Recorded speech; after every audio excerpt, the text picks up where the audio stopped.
စက်ဖီနဲ့ဒီလက်ရိုက်နဲ့ကျွန်တော်တို့ဘယ်လိုကွာလဲဆိုလို့ရှိရင်စက်ဖီကတော့ကျွန်တော်တို့တစ်ခါမှာဒါမျိုး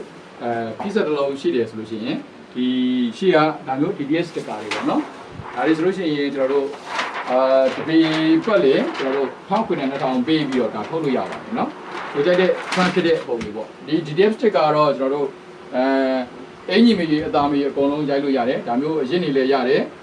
ကော်တွန်အစ်စ်တွေလည်းရတယ်အင်ဂျီမီအသားမီအကုန်လုံးရတယ်နော်ဒါတော့ကျွန်တော်တို့စက်ဖီမှာ DDS စတစ်ကာနဲ့လုပ်သွားတဲ့ပုံစံနောက်တဲ့စက်ဖီဖို့အတွက်ကျွန်တော်တို့ဒါမျိုး sublimation paper ပေါ့တော့အပြင်မှာထုတ်ရင်တပိပက်လည်း950လောက်ရှိတယ်ဒါမျိုးနိုင်လုံးပါတဲ့ဘောလုံးသားအဖြူလေးပုံမှာရိုက်မယ်ဆိုလို့ရှိရင်ကျွန်တော်တို့အင်ဂျင်နဲ့လုံးဝတသားတည်းပဲဒါဆိုရင်ကျွန်တော်နှစ်ရှစ်ခန်းနဲ့တသားလေးဖြစ်ပါတယ်ဒါဆိုရင်ကျွန်တော်တို့ sublimation နဲ့လုပ်ထားတယ် sublimation သူဒီနှစ်ရှစ်ခန်းနဲ့ဒါဆိုရင်ကျွန်တော်တို့က DTM နဲ့ပြီးရတယ်စေတာဖြစ်တယ်သူဒီ6လောက်တက်နေပဲရမယ်ပေါ့ဒါတော့ကျွန်တော်တို့က subfi နဲ့ရိုက်တဲ့ပုံစံပေါ့အဲ့ subfi ကကျတော့သူ့ရဲ့အာသာချက်ကကျတော့ဘာရှိမလဲဆိုတဲ့အခါကျတော့အင်ဂျင်အထည်ကြီးနဲလဲကျွန်တော်တို့ရိုက်ရတာဒါအဆင်ပြေတယ်နော်ကျွန်တော်တို့ဒီလက်ရိုက်နဲ့အကြောဘယ်လိုပါလာလဲဆိုရင်လက်ရိုက်ကကျတော့ကျွန်တော်တို့ကအင်ဂျင်အထည်ကြီးအတွင်းကျွန်တော်တို့များမယ်ဒါဆိုရင်ကျွန်တော်တို့ဒါလက်နဲ့ရိုက်ထားတာဒါဆိုရင်ကျွန်တော်တို့ဒါဒီလက်ရိုက်နော်ကျွန်တော်တို့ဒါ CMYK 4 color process နဲ့ရိုက်ထားတာရိုက်ထားတဲ့အခါကျတော့ဒီလက်ရိုက်စစ်ရဲ့အာသာချက်ကကျတော့ပါလဲဆိုလို့ရှိရင်သူဒီနှစ်ရှည်ခန့်တယ်နော်ကျွန်တော်တို့ဒါလက်ရိုက်စစ်ရဲ့အာသာချက်သူဒီကျွန်တော်တို့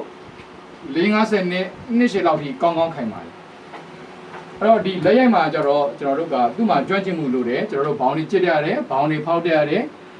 ကျွန်တော်တို့ဆေးတွေဆက်တက်ရတယ်ဆေးတွေရိုက်တက်ရတယ်လုံးဝပဲကျွန်တော်တို့ကစနစ်တကျသင်ယူမှဟိုလက်ရိုက်ပညာကတက်မြောက်တဲ့ပညာရဲ့ဖြစ်ပါတယ်နော်ပြီးရင်ဒါမျိုးဆိုရင်ကျွန်တော်တို့လက်နဲ့ရိုက်ထားတဲ့1 color ဒါဆိုရင်ကျွန်တော်တို့ကလက်ရိုက်မှာကျတော့ဒီလို color အရေးအတွက်ဒါဆိုရင်1 color ပေါ့ဗျာလက်နဲ့ရိုက်ထားတယ်ဒါဆိုရင်ကျွန်တော်တို့လက်နဲ့ရိုက်ထားတယ်ဒါဆိုရင်ကျွန်တော်တို့2 color ပေါ့လက်ရိုက်ကကျတော့ကျွန်တော်တို့ဒီမျိုး1 color 2 color အရေးအတွက်နဲပြီးတော့အထည်အရေးကိုကျွန်တော်တို့ကအများကြီးရိုက်ထုတ်ရှင်တယ်ဆိုလို့ရှိရင်တော့လက်ရက်ကကုန်ကြတဲ့စိတ်သက်သာတယ်ပြီးလို့ရှိရင်ကျွန်တော်တို့ lifetime စေးခံခန့်ပါတယ်เนาะဒါတော့လက်ရရဲ့အာသာချက်ဖြစ်တယ်ဆက်ပြီးတော့ကျွန်တော်ဖိစက်တစ်လုံးရှိရင်ရပြီလက်ရလောက်ကြီးကျွန်တော်တို့အများကြီးပညာမပါဘူးသို့တော့ကျွန်တော်တို့တစ်စဲလောကကိုဝင်မယ်ဆိုလို့ရှိရင်တော့ကျွန်တော်တို့ကဒါမျိုးလက်ရိုက်เนาะ1 color တွေလည်းရိုက်တက်ရမယ်ဒါမျိုး2 color တွေလည်းကျွန်တော်တို့ရိုက်တက်ရမယ်ဒါမျိုး hot tone design တွေလည်းကျွန်တော်တို့ရိုက်တက်ရမယ်ပြီးဒီဘက်ကလက်ရကျွန်တော်တို့4 color process လို့ simulate process လို့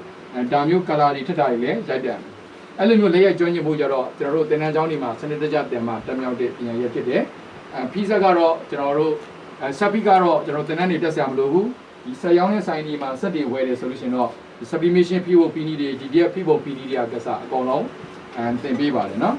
အဲ့တော့ printing လောကတွေကိုဝင်မယ်ဆိုလို့ရှိရင်တော့ကျွန်တော်တို့ကလက်ရိုက်ကကောင်းလားဆက်ရိုက်ကကောင်းလားဆိုလို့ရှိရင်သူ့အကြိုက်နဲ့သူ့နဲ့သူသုံးတာ